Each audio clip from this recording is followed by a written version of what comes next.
All right, example 4. Notice we have find A, B, and C. We have parallel lines. Now, sometimes they'll say lines M and N are parallel. Sometimes they'll be marked parallel with these arrows on the lines.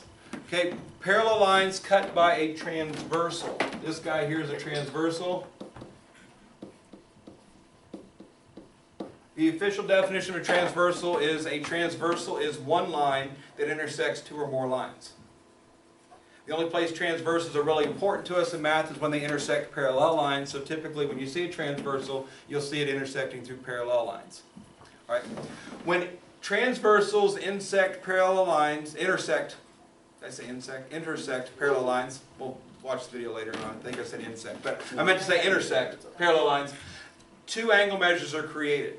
Now there's a lot of different types of angles made, and some geometry books really focus a lot on these names of things. There's alternate interior angles, alternate exterior angles, consecutive interior angles, corresponding angles, all these things.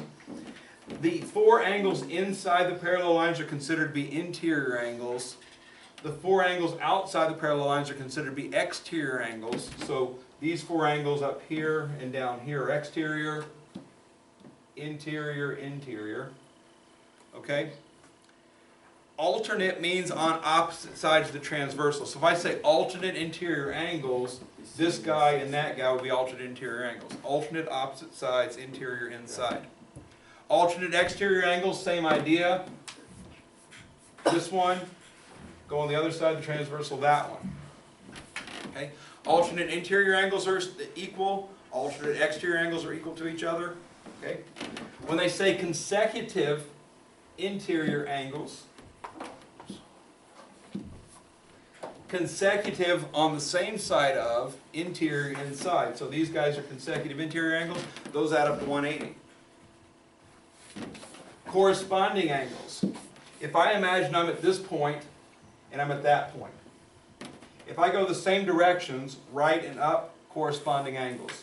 Left and down, corresponding angles. Left and up, corresponding angles. Corresponding angles are equal. All those specialized names are there. Alternate interior, alternate exterior, corresponding consecutive interior. They may happen on the NISA test. They may happen on the MAPS test. They may happen on the ACT. The thing you need to remember about parallel lines cut by transversal, two angle measures. Those angle measures are acute and obtuse. Acute less than 90, obtuse bigger than 90. The acute measure in this picture is what? 60. The acute measure is 60 degrees. So what do we think the obtuse measure is going to be? 120. Why do you think that, Braden?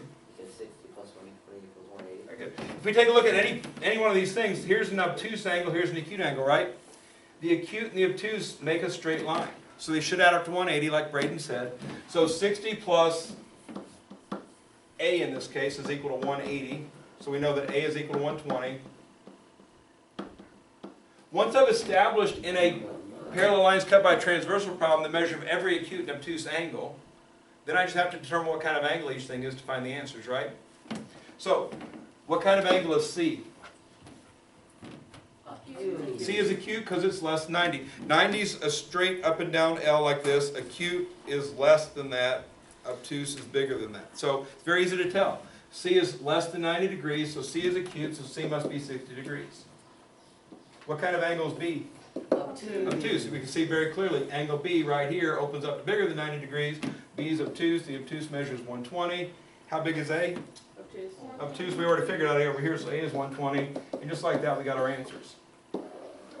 Again, we got our specialized names, but again, if you remember parallel lines cut by transversal, there's an acute measure, there's an obtuse measure. They'll give you one of them.